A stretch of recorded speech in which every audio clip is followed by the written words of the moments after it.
Broadcasters Association at this station. Back with Vershan Jackson on 93.7 The Ticket and theticketfm.com. I remember, don't worry. How could I ever forget? It's the first time. It's The Ticket. I'm Vershan. I'm sitting here with Terrell, Farley. We're getting ready to bring in the legend, but before we bring him in, I want to bring him in right. 1987 to 1991. 90. Listen, coaching career, Omaha North, Wayne State, Archbishop Shaw, Tulane, Alabama State, Nicholas State, Central Oklahoma, Desire Street Academy, Langston head coach, Alcorn State, Grambling, Louisiana Tech, LSU, now back home at Nebraska. My big brother, Mickey Joseph. Mick, how you doing?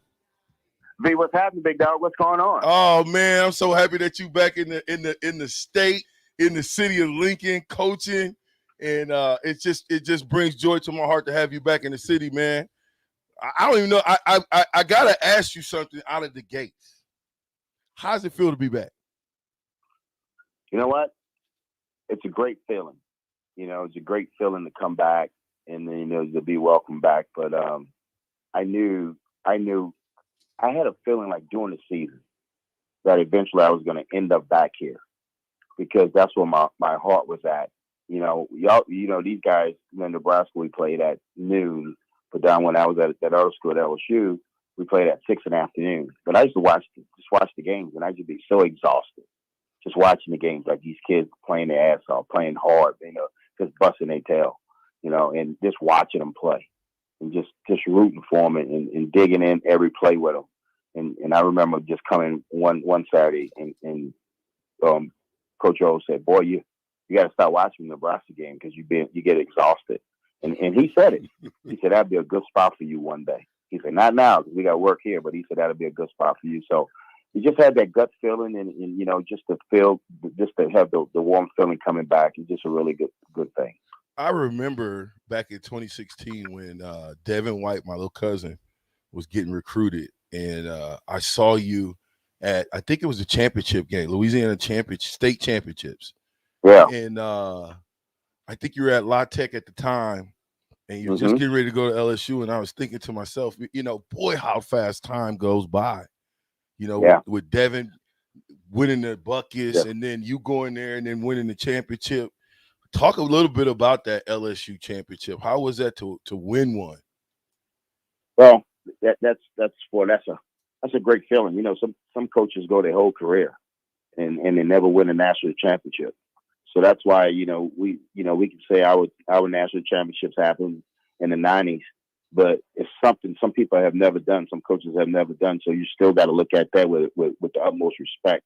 And respect those teams and respect those guys that won that championship and respect those coaching staffs, So you got to respect that because that's an unbelievable feeling. And I talked to the players about that. I talked to the receivers about that.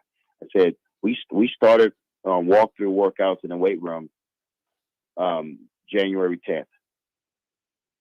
So that was the day of the national championship game. So I told them, I said, are we willing to work for 365 days to the next national championship? Are we willing to work for the entire year? We did that at LSU. We worked for an entire year from one starting point to the last game of the season.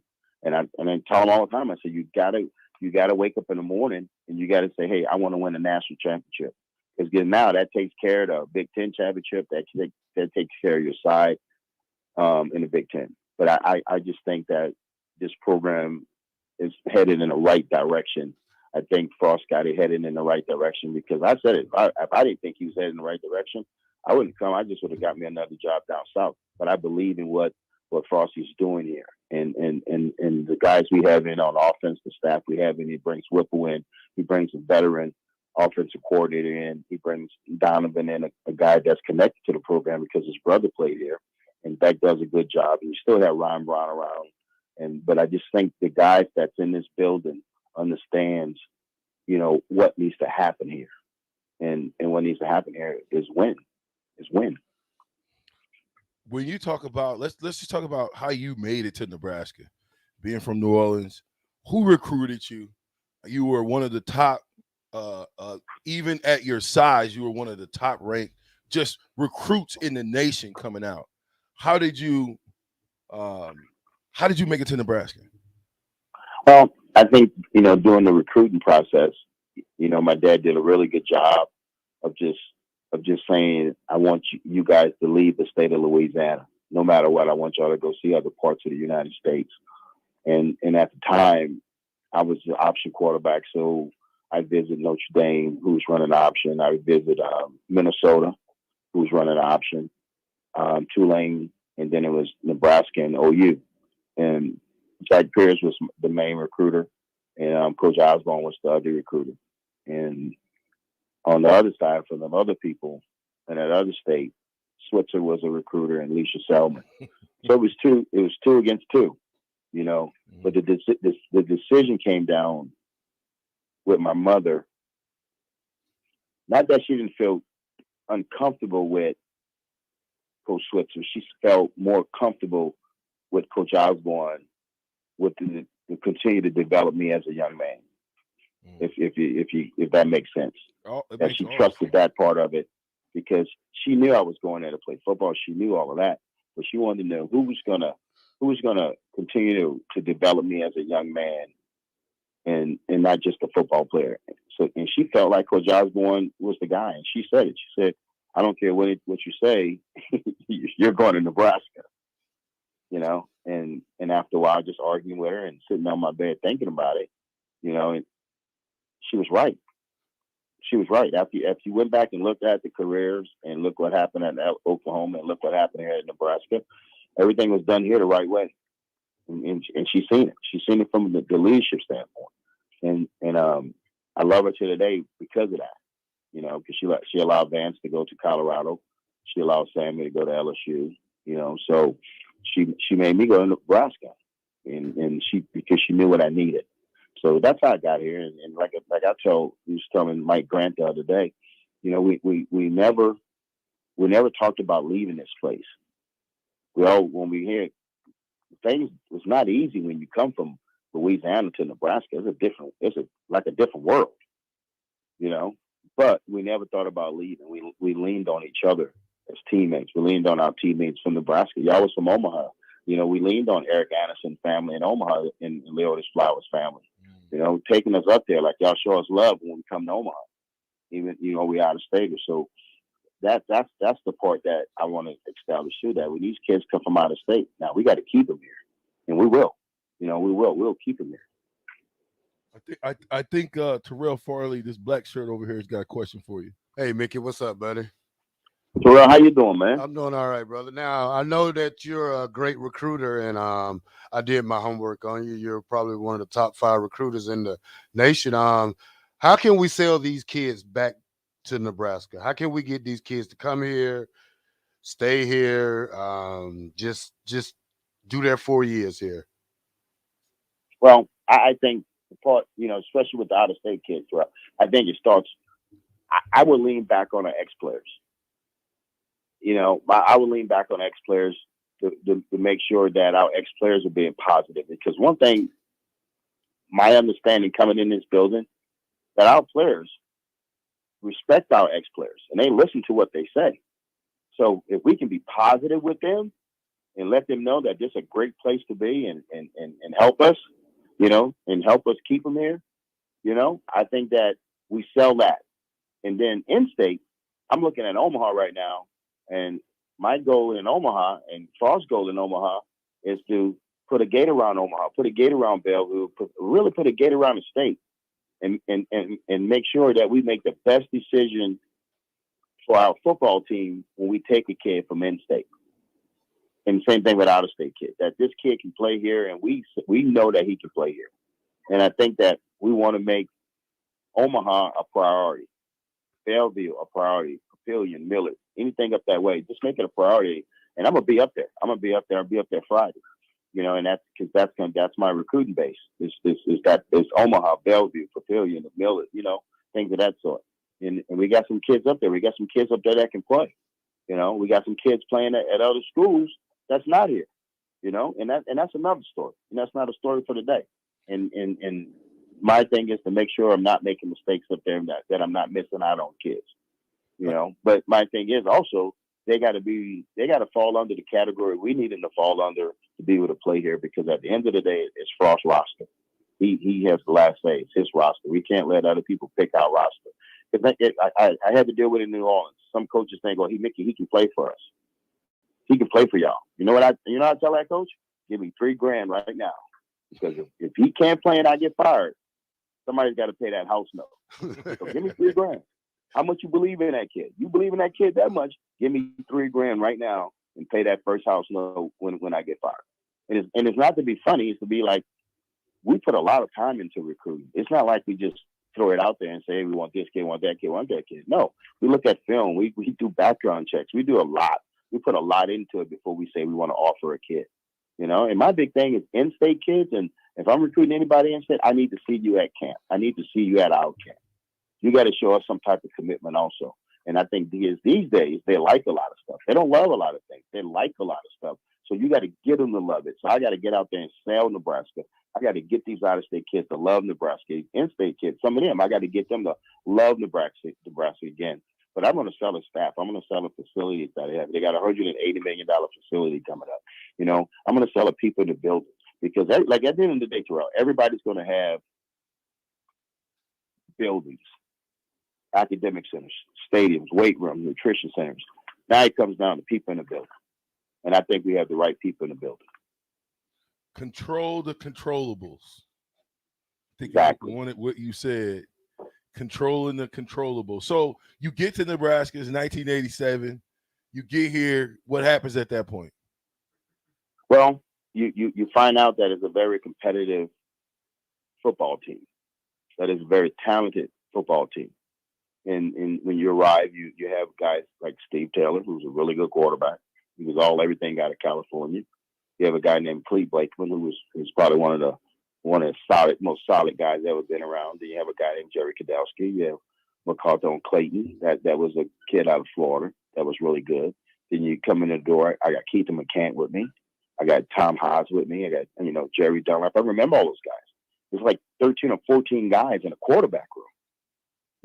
So it was a very competitive team. You had guys like Neil Smith, Broderick Thomas, Brian Washington, Jake Young, Dana Brinson, Keith Jones. You had dudes. Keith Clark. You had dudes. You had dudes after dudes. So what you had to do, you had to compete in practice. You knew if you screwed up, that backup was going to go in, and there's a chance that backup won't come out.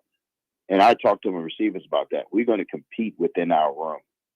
So we're going to try to load this room up with talent. And it's a talented room, but we're going to bring some more talent in. There ain't never enough talent. I tell people that. It's never enough talent. The best coaches I know who have talented kids. That's good coaches, because they're making plays and they're doing what they need to do. But I found out that it's a very competitive program. And it was a program that, when we stepped off the plane, it was the mentality was like, how many points we're going to beat you by. And if it is a tight game, you do happen to win the game, you knew you was in a fight. And that's what I respect about the program. And I redshirted. And then, it took you a couple of years to get on the field here. You really, at the time, you didn't have really true freshmen to really start, until I think Tommy was the first true freshman to ever start at quarterback. I think Tommy was, Mm-hmm. But I think other than that, you had to wait your turn because you had talented guys in front of you. So let's just fast forward now. You're 9-1, playing Oklahoma at Oklahoma. It's 1990. You're number 10. I'm 15 years old. I grew up watching all you guys. I'm from Omaha. I wanted to be a Husker since I was 4 years old, and I've been playing football for 7 years. I'm gonna ask you about the Oklahoma rivalry. So I'm watching the game. You dancing back there, doing your thing. You get out of a certain situation and scramble for the first down, go out of bounds, get hit 5, 6, 7 yards out of bounds. And I was crushed. I was crushed. Just as a little dude, I remember that, thinking how much I hate Oklahoma. And because they cheated, man. They did cheap stuff. And so I'm just asking you, as far as the rivalry that's called Oklahoma, and just talk about that game and being 9-1 and getting knocked out and having to persevere and come back. Yeah, that that was a dark day, for me and my family, just getting hit like that. And the guy that pushed me is Reggie Boynes. Me and Reggie are friends to this day. Wow. But like I said, there's no love lost, between Oklahoma and Nebraska. There's no love lost. But that I think it looked like it was. And B, you know how I know you're a little more feisty than I am. I used to be feisty just like you. I know you like to get after people, but I think just looking at the play and knowing the guy personally now, that he didn't do it on purpose, but it happened. It was gruesome. It was bad. It was a bad day. But that Oklahoma Nebraska rivalry, you look forward to that game. You look forward to that game, because you knew right then and there that was the two teams that was the top of the Big Eight, and you knew what you was going to get out of Oklahoma, and Oklahoma knew what they was going to get out of Nebraska. And there was going to be a battle, and for them to renew that rival, that was pretty good on their part. And I'm sure we got some games. We got some games, before we play those guys, but I think these guys in this building understand how we feel about that game and how the state feel about that game. And it's a game where, like I said, it's no love lost. I think it's no love lost. I think, we all ex-players. I think we all know somebody that play at Oklahoma, and and they chopping it up. We chopping it up, but we're going to take one stop sign at a time. And when we get to Oklahoma, then we'll have to deal with them. But they have done a great job. Lincoln Riley's done a great job there. Coach Stoops done a great job with that program, keeping that program strong. And Coach Venables, who's been a part of that program, he's going to understand where that program needs to go, coming from Clemson and at a high level that they play. So we got our work cut out for us. But you know what? This mentality, what I'm seeing from these kids won't back down from anybody. Anytime, any place, anywhere, I think they have that mentality, and they're going to give their all. So we're looking forward to playing Oklahoma. But we're also looking forward to playing Northwestern, the Dakota teams. We're looking forward to playing all these teams. And I think you take one day at a time, one stop sign at a time with this season. But that's a game that everybody's looking forward to. Coach, you talked a little bit about special teams and your guys playing special teams. Kind of touch on that a little bit. Well, I talked to him about it because my thing is that as a receiver core, you're one of the most athletic groups on the team. And in special teams, a lot of that stuff is played in space. So if you're a real good athlete, you're going to be on special teams. So one thing happened when I got to LSU, Ogeron was like, the receivers never play special teams with you. And I'm tired of that. And I just took the job. I mean, I believe in that this should play. So what I did, I put them all on special teams. And the same thing I'll do here. And I told Xavier, I said, Xavier, I don't want you to go down on gunner and knock the dude out. I want you to release outside, run full speed, and make the return and pull up. Okay? And I want guys to be on the front line of kickoff return because you can block in space. I think that it raises a receiver's value when he can play special teams. Because my thing to them, if you're here and you're sitting in this room, one of your goals is to play in the NFL. That's one of my pet peeves that you say, I just want to come to college, get my degree. No, I want you to get a degree because that's what you're coming here for in the first place. Let's not get that. Let's get that out the way. That's why you're here, because you're here to get a degree. But the big thing is that you want to play in the NFL because that's the highest goal that you can get playing football. So to increase your value as a receiver, because if you're not the number one guy, because they're only going to dress out 4, 2, 3, and 4's got to be on special teams. And I think that I'm going to drive that into my room. I'm going to demand that. I'm going to say, you are on special teams, because I'm going to be sitting in a special team meeting. So guess what? You're going to be sitting in there also. And that's part of just contributing to the team. That's part of helping the team win, is that the athletic guys are not staying on the sideline. And we need to have the athletic guys out there playing special teams. And that go with starters. They got to be able to play special teams. When you was at LSU, you had a room full of dudes, right? How did you get all those egos under one accord? Because the last guy ain't better than the best guy, and the best guy got to help pull up the small guy. He's got to come up. So how did you gel those guys together? I think holding each one of them accountable, and they see that. And they see that you just don't get on Jamar that you got on Justin, you get on DJ Chalk, you got in all these kids that's in the league, just to hold them accountable and for me to be consistent with them. And I'm talking about consistent with them like, hey, they do a good job. I tell them, man, that's a great job. I love it. I love what you're doing. I love what you're doing. I love you for that. And being consistent with them. Hey, you got to come out your break. Coaching them every play, communicating with them off the field. And I tell people like this, when you have a talented group, you got to be able to control them, because I learned a long time ago, if you can't control them, you can't teach them. And my big thing is about controlling them. And also knowing that they can approach you and having a relationship with them. Having a relationship, have a person call them up. Hey, man, how you doing? How's everything? How's everything going home for the family? When they were home for the Christmas holidays, I was texting them, hey, I hope we work and doing this. Boom, just constantly over-communicating with them. That's one thing you got to do. You got to over-communicate with a talented group. And they got to know, like, I can approach him with anything, because he's not going to overcoach me. He's not going to judge me, and he's going to tell me the truth. And one thing, he's not going to give me anything. Nobody's been promised in this room that they're going to start. The depth chart in the receiver room is written in sand. It's written in sand. I can blow it and change it at the drop of a dime. And the best, listen to me, the best guys are going to play. Yep. The best guys are going to play. And that's what I think this group knows, that everybody's going to be held accountable, but the best guys are going to play. And I think that's fair. Absolutely fair. I mean, that's more than fair to say, hey, you guys are gonna come in and compete.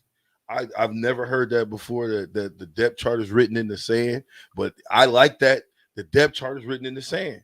Somebody's got to get it and write it in ink or in blood, one of the two, but you got to write it. Yeah. Right. How special was Johnny Mitchell? Oh, you know what? Coach Brian and I, we were just talking about Johnny yesterday. Like what a exceptional athlete he was. That he was able to throw the ball like 70 yards, right-handed and left-handed. That he was able just to run routes, and he was a great dude. He was a great guy, great teammate. He always wanted to help you, no matter what was going on. If you had to say, John, I need your help, he was come and help you. He was raised by his grandma in Mississippi. I think he grew up in Chicago, but I think his grandma had something to really help raise him. So he was a real respectable guy. But I'm just talking about, and he had to come out early. And I remember him coming out early, and he said he didn't want to leave. He didn't want to leave Nebraska early, but he left early and went to the league because he said his grandma didn't have decent plumbing. He wanted to provide from his family. But man, you're talking about one of the most talented guys. And I tell tight ends this. I've never seen somebody more athletic than this kid. I never seen it. If he played in this day as a tight end, he would catch 100 balls every year. Wow. Every year. He would be being able to split them out, because back in the days, we didn't split y'all out. We had y'all attached all the time. Mm-hmm. But imagine splitting him out and putting him on a nickelback. Oh. I'm telling you, he had an unbelievable talent. Jump balls. Go ahead and get it. He just say, throw it in the area code. Just throw it around me. So, Coach, you talked about overcoaching. Explain that. Sometimes you can get in your mind as a coach that you need it done the way you ask the kid to do it, and the kid continues and he can't do it that way. But you sit him down because you're like, hey, I need you to do it this way. Well, sometimes I'll ask on a slant route, okay, I need you to get to this spot. Just get to that spot. And let's go for releases. I want you to move them off the point, the corner off the point, and release it. So guess what we do? And you'll come in one day and I'll show you my drill tape. Mm-hmm. We'll just do a crossover. We're just basketball release. So you'll see them. You'll see the receivers acting like they're playing basketball and cross them over, because I just want to move you off the point. So that's called not overcoaching. Hey, I want you to stick that foot in the ground. I want you to get him. Then I want you to get vertical. Sometimes they don't understand that. I was like, play basketball with him, move him in, fake him out. Just make it simple for him. And that's not overcoaching. You make it complicated for him because you want it your way as a coach. No, sometimes you have to give a little bit to get what you want with them. And sometimes I learned that. I learned that from Joe Brady. When Joe Brady came from the Saints to LSU, he said, okay, Mick, we in this room together. We got some talented kids. We're not going to overcoach you. And I say, explain. And he explained it just the way I explained it. And from there on out, I learned not to overcoach. Sometimes the coach, you can think, I know everything. No, sometimes that kid's playing, so he's got to be to tell you what he can do. And then I got to be able to put in my mind to help him. Okay, yeah, he's right. Well, let me do this. So that's overcoaching to me. When you want it done your way, and the kid continue, he can't do it. Got you, Mickey. I know you're busy, man. I Yeah. want to hold you. I want to hold you in the next segment if you want to hang on. If not, man, I know y'all got. Well, I got. Well, Victor Jones just showed up. My kid from Florida with his parents. So I'm sitting here, and I got little Miles in here. You got little B Miles in there too. Yeah, he's writing on the board. He's going over his plays. Nice. That's one thing I got to say about this group now. This group work. This group has done everything I asked them to do. This receiving group and this team. Just looking at this team works. This team understands. They're going about their business right now. That they got it put in. They got it set in their mind right now that it's just going to work. And I told them during the first day, I said, if you work, you win. If you work, you win. And not just working on the field. You got to do what he's doing right now, coming in here in the meeting room, drawing his plays up on the board, and helping yourself. Because in this world now, if you show that you can help yourself, people will help you. But if you show you can't help yourself, they don't help you. So all this thing reverts right back to life when you talk about the game of football. Mm-hmm. And that's how we raising them. That's how Scott's gonna raise them in this program. That's got to continue to happen. And I think I've seen kids, they walk through the building and come and say hi. You gotta like that. You gotta love it when they come in just to say hi to you. Hey, coach, what's up? I'm just coming to holler at you. Man, that's you make you feel good as a coach that you're reaching them like that when they just come to say hi to you and go out their way. Because as a coach, you really got to go out your way all the time for them. Mm-hmm. But when they go out their way for you, you got to show some appreciation. Absolutely. What's your message to Husker country? I think you guys have been patient. You guys have been patient, and now it's time to win.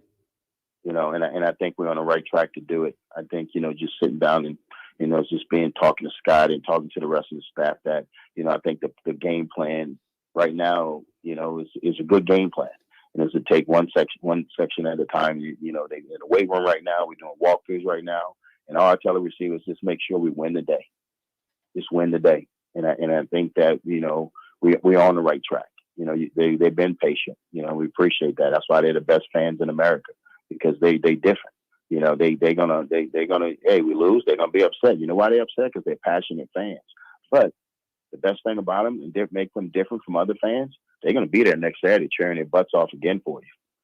Another fan, guess what they're gonna do? They're gonna sell next week's ticket and not go to the game and say how bad you are. These Nebraska fans gonna show support. They might get angry after the loss, but next week they'll be there again. I'm looking at the Iowa game. This is over 97,000. Teams 3-8, and they were 97,000 screaming fans. Man, you gotta love that. You gotta appreciate that. So now it's time to make them feel good. It's time to make them, let's go to a bowl game. Let's get everybody out of here in December and go to a warm climate and play. So I think everybody in this building, knows that and want that, and I think that we're on the right course right now to get that done. Mickey, man, I appreciate you. Big William Washington. I appreciate y'all, man. Yeah, I appreciate y'all. Big Will said he's so proud of you, Big. And man, I can't wait to talk to you again. I know you're gonna put a great product out on the field. I know Coach Frost and you guys are gelling and getting things headed in the right direction. So until we speak again, man, give me your best. Go Big Red.